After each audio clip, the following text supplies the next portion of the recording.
Welcome, curious minds, to the deep dive. Ever wonder if you truly hold the reins to your own destiny?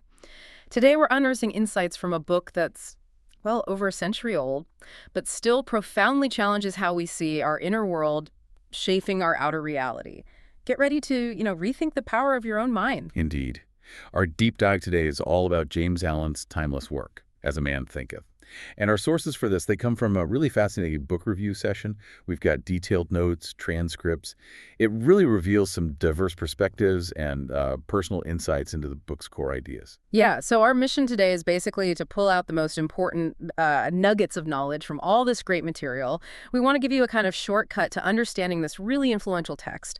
We're going to uncover how just the simple act of thinking can actually be the master key to your personal growth, your environment, and provide some actionable insights for your own life, too. You'll gain, hopefully, a fresh perspective on responsibility, potential, maybe even purpose. So yeah, let's really dig in. Absolutely. Okay, so to start, let's properly introduce James Allen's As a Man Thinketh.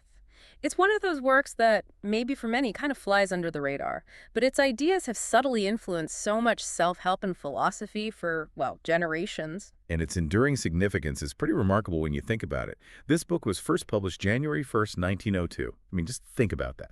Over 123 years ago. Yet, the insights it offers, they feel profoundly relevant, almost like Allen was writing it for us today. It really is incredible. And James Allen himself, he had quite a fascinating journey, didn't he? He retired really young, age 38, to pursue a more contemplative life. Apparently, he was deeply inspired by Leo Tolstoy.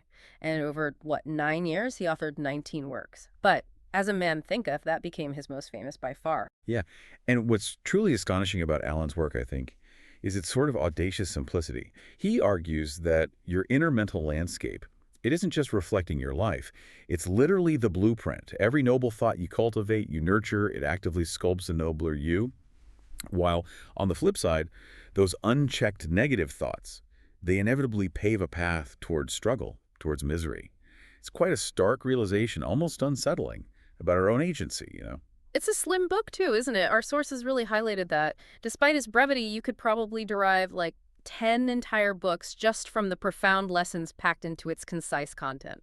Exactly. And this idea of taking ownership, for our internal world, it leads right into another powerful concept from our sources, one that challenges us to approach our thoughts with the same kind of caution we'd give a potent drink.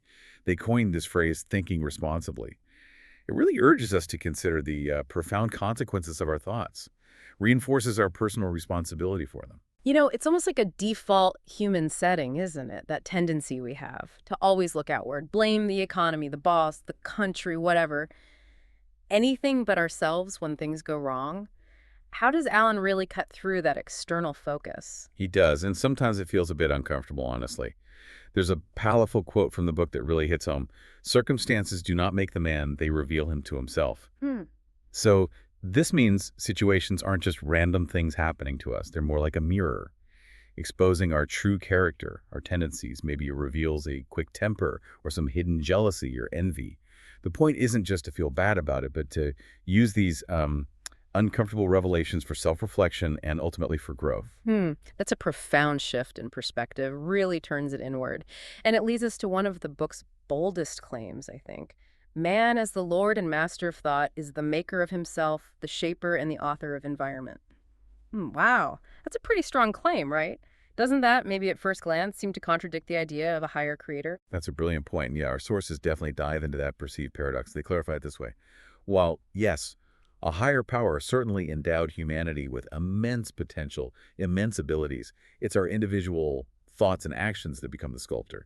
We shape the world around us using that potential. Think about innovation, how that happens, or how we adapt to really challenging circumstances. It's like we co-create. Okay. So it really just reiterates that everything we need for success as humans is already within us. The raw materials are there. Exactly. And we see compelling examples of this, right? Yeah. Individuals overcoming what seem like insurmountable physical limitations purely through the power of their mind. Consider Steve Wonder. Or that remarkably talented Japanese jazz pianist, Nobuyuki Tsuji, also known as Nobuo Usuka. Both blind from birth, yet incredibly accomplished pianists. Their mental determination had transcended their physical reality. So if our thoughts are really shaping our very being, what happens when we apply this lens to our perception of reality itself? Our sources suggest your mindset isn't just some internal state. It's like the very filter through which your world gets constructed. Yeah, there's a striking example from our sources that illustrates this perfectly. A blind individual using echolocation to navigate, essentially seeing their environment through sound, like a bat does. Yeah. This isn't magic. It's a determined mindset, unlocking these extraordinary, almost unimaginable abilities. And you can kind of connect this idea to broader things like societal progress, even national progress. Our collective mindset towards our country, for instance, whether we cultivate a positive vision or just constantly make negative pronouncements, that can genuinely influence its trajectory and definitely our own experience within it. Right. And this consistent theme, the power of thought, it isn't unique to Allen, which is what makes it so compelling. Our sources draw a connection to Dave Gadgill's book, 80% Mindset, 20% Skills. It highlights how different works really converge on this same core idea. Great achievements, like think about Thomas Edison's perseverance. Thousands of attempts before perfecting the light bulb. That's often the result of a reshaped mindset, not just technical skill. It's about that belief, that knowing it's possible. It really hammers home the importance of cultivating the right mindset, doesn't it? And being incredibly mindful, really careful about the thoughts we allow to take root. Because letting the wrong thoughts just fester, well, that can inevitably lead to negative behaviors, negative outcomes. Which brings us to another pivotal concept from the book, described really vividly. Every thought seed sown or allowed to fall into the mind and to take root there produces its own. Hmm. And this applies equally to positive thoughts, negative thoughts. But whether you put them there intentionally or just kind of allowed them to drift in. Our sources had some really vivid examples of this principle in action.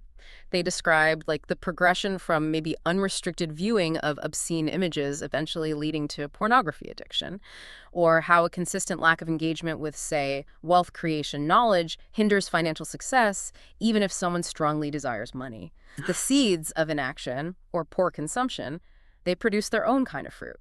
This truly underscores the critical importance of guarding one's thoughts and being highly intentional about what you consume mentally, what you feed your mind. That will inevitably grow into your reality. Yeah, that resonates deeply with me, actually. I made a conscious choice years ago to actively fill my mind with positive educational content, audiobooks, sermons, insightful conversations, stuff like that, to deliberately shape my mindset and envisioning goals like I really wanted to study in the United States, consistently thinking about it, taking small steps.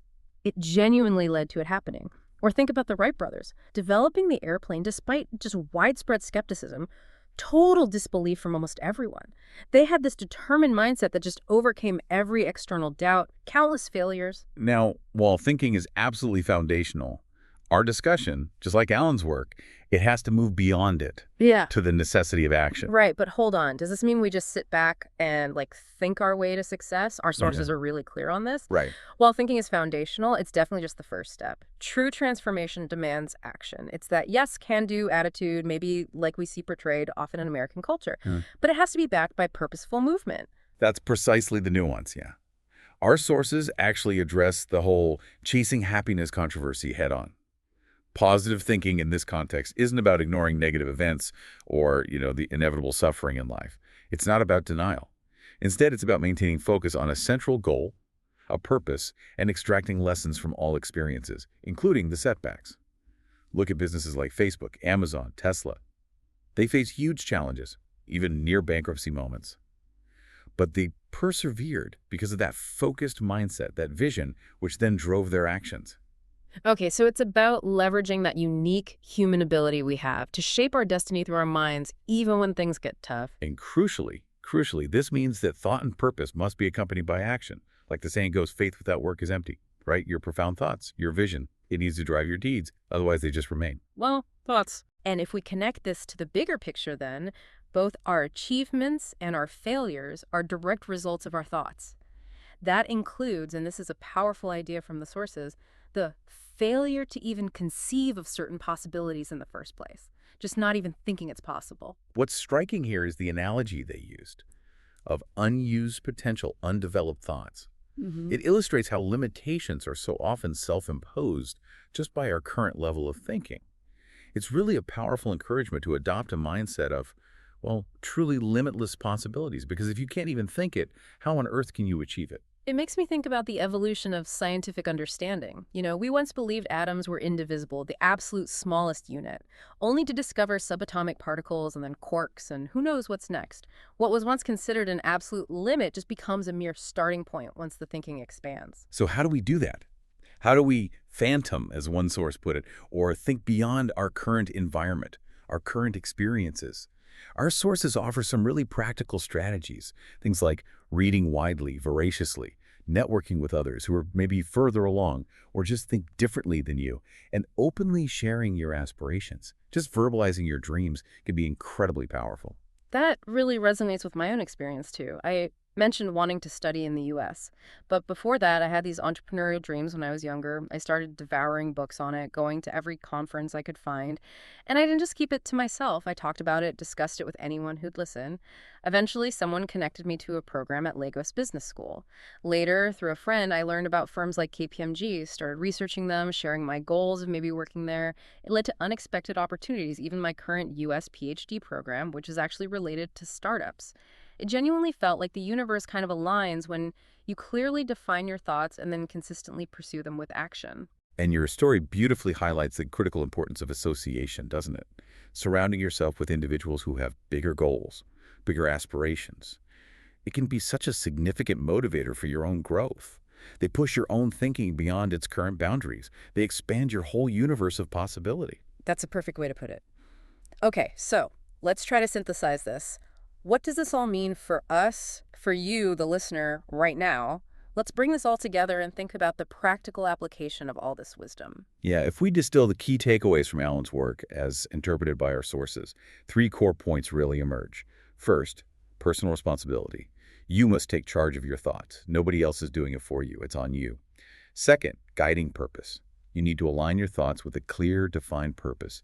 Your mind needs a destination, somewhere to aim. And third, that crucial mind-body connection. Your mental intention absolutely must be linked to your physical action. Think of an athlete, their diet, their training. It's all precisely aligned with their ultimate goal. The thought leads directly to the deed. Our sources even got into this fascinating idea about the very dimensions of our thoughts, suggesting there's this foundational layer, almost like a deep mine or subconscious factory, where many of our ideas first get generated, often below our conscious awareness, kind of like the roots hidden underground that produce the visible plant. It's a profound concept, isn't it?